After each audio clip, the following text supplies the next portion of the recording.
പഴയ നിയമം ഉൽപ്പത്തി പുസ്തകം 1-ാം അധ്യായം. ദൈവം പ്രപഞ്ചത്തെ സൃഷ്ടിക്കുന്നു. ആദിയിൽ ദൈവം ആകാശവും ഭൂമിയും സൃഷ്ടിച്ചു. ഭൂമി രൂപരഹിതവും ശൂന്യവുമായിരുന്നു. ആഴത്തിനു മുകളിൽ അന്ധകാരം വ്യാപിച്ചിരിക്കുന്നു. ദൈവത്തിൻ്റെ ചൈതന്യം വെള്ളത്തിനു മീതെ ചലിച്ചുകൊണ്ടിരിക്കുന്നു. ദൈവം അരുൾ ചെയ്തു, വെളിച്ചം ഉണ്ടാകട്ടെ. വെളിച്ചം ഉണ്ടായി. വെളിച്ചം നല്ലതെന്ന് ദൈവം കണ്ടു. അവിടുന്ന് വെളിച്ചത്തെ ഇരുട്ടിൽ നിന്ന് വേർതിരിച്ചു. വെളിച്ചത്തിന് പകലെന്നും ഇരുളിന് രാത്രിയെന്നും പേരിട്ടു.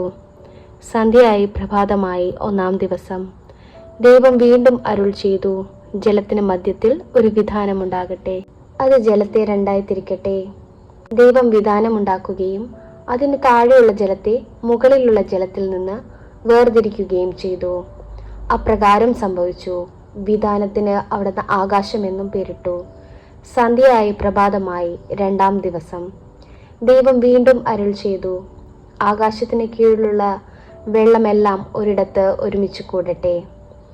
കര പ്രത്യക്ഷപ്പെടട്ടെ. അങ്ങനെ സംഭവിച്ചു.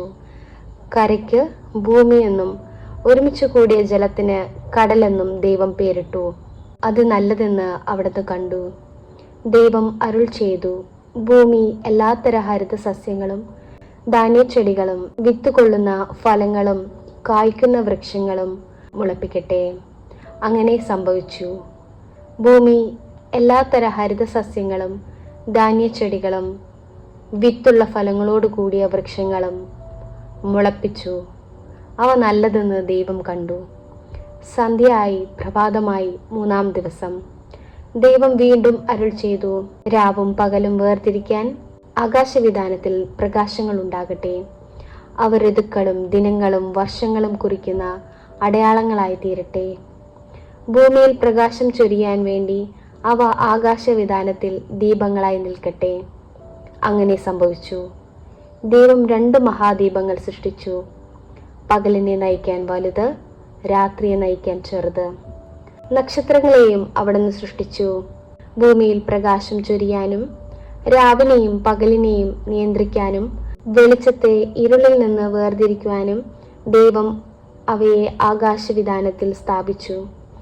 അത് നല്ലതെന്ന് ദൈവം കണ്ടു. സന്ധ്യയായി പ്രഭാതമായി 4-ാം ദിവസം. ദൈവം വീണ്ടും അരുൾ ചെയ്തു, വെള്ളം ജീവജാലങ്ങളെ പുറപ്പെടുവിക്കട്ടെ. പക്ഷികൾ ഭൂമിക്ക് മീതെ ആകാശവിധാനത്തിൽ പറക്കട്ടെ. അങ്ങനെ ദൈവം ഭീമാത്കാരങ്ങളായ ജലജന്തുക്കളെയും കടലിൽ പറ്റം ചേർന്ന് ചരിക്കുന്ന സകലവിധ ജീവികളെയും എല്ലാത്തര പക്ഷികളെയും സൃഷ്ടിച്ചു. അവ നല്ലതെന്ന് ദൈവം കണ്ടു.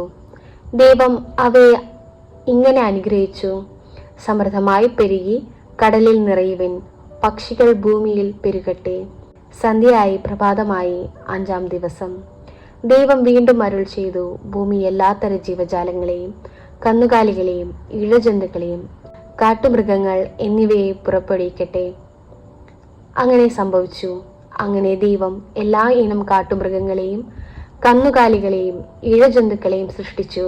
അവ നല്ലതെന്ന് അവിടുന്ന് കണ്ടു. ദൈവം വീണ്ടും അരുൾ ചെയ്തു, നമുക്ക് നമ്മുടെ ഛായയിലും സാദൃശ്യത്തിലും മനുഷ്യനെ സൃഷ്ടിക്കാം.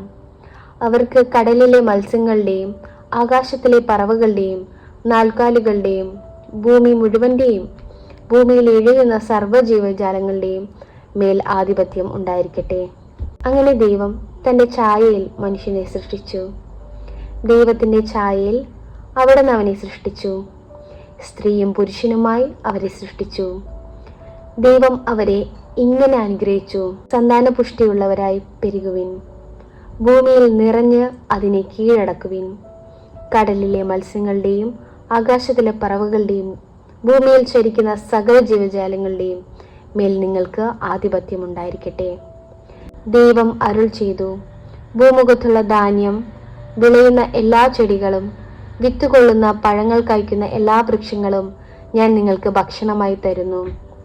ഭൂമിയിലെ മൃഗങ്ങൾക്കും ആകാശത്തിലെ എല്ലാ പറവകൾക്കും ഇഴജന്തുക്കൾക്കും ജീവശ്വാസമുള്ള സകലതിനും ആഹാരമായി ഹരിതസസ്യങ്ങൾ ഞാൻ നൽകിയിരിക്കുന്നു. അങ്ങനെ സംഭവിച്ചു. താൻ സൃഷ്ടിച്ചതെല്ലാം വളരെ നന്നായിരിക്കുന്നുവെന്ന് ദൈവം കണ്ടു. സന്ധ്യയായി പ്രഭാതമായി 6-ാം ദിവസം.